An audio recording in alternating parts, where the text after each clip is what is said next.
نماز پڑھوائیں گے۔ ریاض الجنہ میں کئی چیزیں ایسی ہے جو دیکھنے کی ہے اور وہاں دعا مانگنے کی ہے۔ وہاں ایک چبوترا بنا ہوا ہے، ریاض الجنہ پورا گھرا ہوا ہے، اور آپ کا جو انٹر ہوگا باب جبرائیل سے ہوگا۔ سبحان اللہ۔ آپ جب ریاض الجنہ میں جائیں گے تو آپ کی جو ریاض الجنہ میں انٹری ہوگی کون سے دروازے سے ہوگی؟ باب جبرائیل سے۔ باب جبرائیل وہ دروازہ ہے جس دروازے سے حضرت جبرائیل نبی کے گھر تشریف لایا ہے نا، اس دروازے سے آپ کا اندر جانا ہے۔ سبحان اللہ۔ تو جب آپ اندر جائیں نا تو مسجد کے اندر جانے سے پہلے رک جائیں، 1 سیکنڈ کے لیے رک کر حضرت فاطمہ کی بارگاہ میں آپ پہنچیں اور یہ تصور کریں، یہ کہیں اپنے دل میں، کیا حضرت فاطمہ آپ نبی کی بیٹی ہیں؟ سبحان اللہ۔ کیا کہیں گے؟ آپ نبی کی بیٹی ہیں۔ آپ اپنے ابا حضور سے کہیے کہ اپنے مہمان کو اپنے گھر میں آنے کی اجازت دیں۔ سبحان اللہ، ہے نا؟ اور نبی کی بیٹی اگر نبی کے مہمان کے لیے عرض کر دے تو نبی اپنی بیٹی کا سنتا ہے۔ آج دنیا میں اپنے باپ بیٹے کا اتنا نہیں سنتا جتنا بیٹی کا سنتے ہیں۔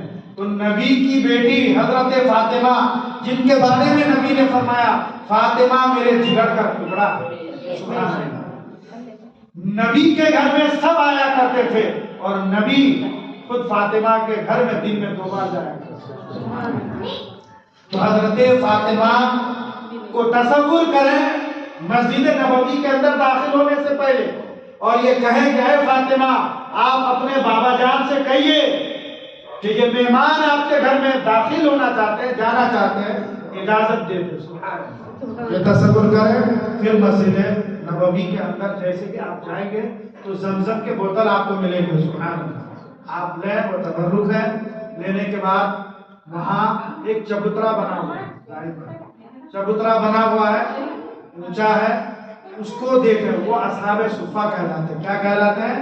اصحاب صفہ۔ یعنی دماغ میں بس رکھیے، نام تو یاد نہیں رکھ سکتے مگر یہ سوچیے، کیونکہ لیڈیزوں کے ساتھ جینٹس نہیں جائیں گے، جو گئی ہیں انہیں معلوم ہے، ان کے ساتھ میں آپ کو بھی کرنا ہے۔ تو وہ چبوترے کی فضیلت اللہ کے نبی فرماتے ہیں کہ صحابہ کرام وہاں بیٹھا کرتے تھے، صحابہ کرام وہاں بیٹھا کرتے تھے اور نبی کے نکلنے کا انتظار کرتے تھے۔ سبحان اللہ۔ نبی کے نکلنے کا انتظار کرتے تھے، اور جنہیں نبی آتے تھے اپنے اپنے مسئلہ پیش کیا کرتے تھے، جن کو اپنے گھر کا پریشانی وہ بتاتے تھے، کسی کو کوئی معاملہ ہے وہ بتاتے تھے، کسی کو علم سیکھنا ہے وہ پوچھتے تھے، کسی کو مسئلہ مسائل معلوم کرنا ہے وہ سیکھتے تھے، بتاتے تھے۔ تو اللہ کے نبی وہیں بیٹھ کر صحابہ کرام کو تعلیم دیا کرتے تھے۔ سبحان اللہ۔ تو ہو سکے تو آپ کو حاجیوں کو ٹائم ملے تو 1 منٹ کے لیے وہاں آپ چڑھیں، بیٹھیں اور آپ کے دل کے جو معاملات ہیں نبی کی بارگاہ میں پیش کریں۔ یا رسول اللہ، صحابہ کرام یہاں بیٹھ کر اپنے مسئلوں کا حل کیا کرتے تھے، آج بھی ہم اپنے مسئلوں کو لے کر آپ کی بارگاہ میں آئے ہیں اور اس صفہ میں بیٹھے ہیں، ہمارے مسئلوں کا حل فرمائیں۔ سبحان اللہ۔ یہ تصور کریں، ہے نا؟ پوری بات کو ایک ایک کر کے تو کر نہیں سکتے کیونکہ وہاں بھیڑ بھاڑ رہتی ہے، تو لہذا اتنا کہیں کہ یا رسول اللہ اس جگہ میں ہم آپ کے در پہ اپنے مسئلوں کو لے کر آئیں، جن کا جو بھی مسئلہ ہو آپ وہاں رکھیں، نبی آپ کے مسئلوں کو رب سے لے کر حل فرمائیں۔ سبحان اللہ۔ وہاں پہ بہت سارے جو ہے حاجی صاحب کھمبے ہیں، ستون عائشہ، ستون حنانہ، ستون جو ہے حارثہ، یعنی ستون مطلب کھمبے کو کہتے ہیں ستون، ٹھیک ہے؟ وہاں پہ اس کھمبے میں نام لکھا ہوا ہے عربی میں، تو جیسے ہی آپ لوگ پہنچیں گے وہ مین جگہ ہے مسجد نبوی کا، وہ مین گھر ہے مسجد نبوی کا، تو وہ ستونوں کے پاس کھڑے ہو کر 2 رکعت نماز پڑھنے کی کوشش کیجیے۔ وہاں جو آپ کو 15 منٹ ٹائم ملے گا نا تو جگہ بدل بدل کے پڑھنے کی کوشش کیجیے۔ 2 رکعت یہاں پڑھے، 2 رکعت اور آگے پڑھے، 2 رکعت اور آگے پڑھے، ہے نا؟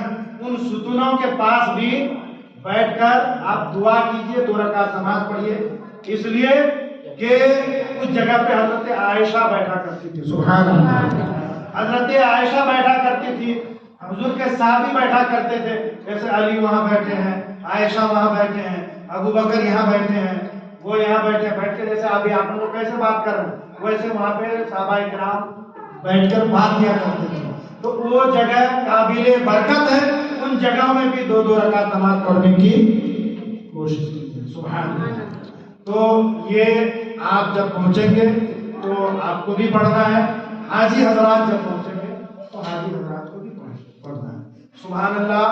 ریاض الجنہ میں اللہ کے رسول صلی اللہ تعالیٰ علیہ وسلم فرماتے ہیں منبر رسول اور نبی کے گھر کے درمیان کا جو راستہ ہے وہ جنت کی کیاری ہے. وہاں پہ 2 رکعت نماز آپ نے پڑھ لیا، تصور کیجئے کہ جنت میں نماز. سبحان اللہ. اس حدیث کو، اس مسئلے کو سبھی لوگ مانتے ہیں. مسجد نبوی میں 1 رکعت نماز پڑھنا 50,000 رکعت نماز پڑھنے کا سوال ہے. مکے میں 1 رکعت نماز پڑھنا 1,00,000 رکعت نماز پڑھنے کا سوال ہے. مکے کا ایک حدود حرم ہے، ٹھیک ہے، حدود حرم ہے. مکے کے ہوٹل میں بھی اگر آپ نے نماز پڑھا گویا 1,00,000 رکعت آپ کو ملا. ٹھیک ہے. کعبے میں آپ نماز پڑھ رہے ہیں تو کعبے کو آپ نے 1 بار دیکھا 1,00,000 نیکی، پھر 2 بار دیکھا 2,00,000 نیکی، 3 بار دیکھا 3,00,000 نیکی، ایک ہی بار میں آپ نے 50 بار دیکھا تو 50,00,000 نیکی. سبحان اللہ ہے نا. تو اپنا وقت ہوٹل میں گفتگو میں نہ بتائیں، وہاں گفتگو میں نہ بتائیں. آپ اپنا قیمتی وقت کعبے میں گزارنے کی کوشش کریں. ہوٹل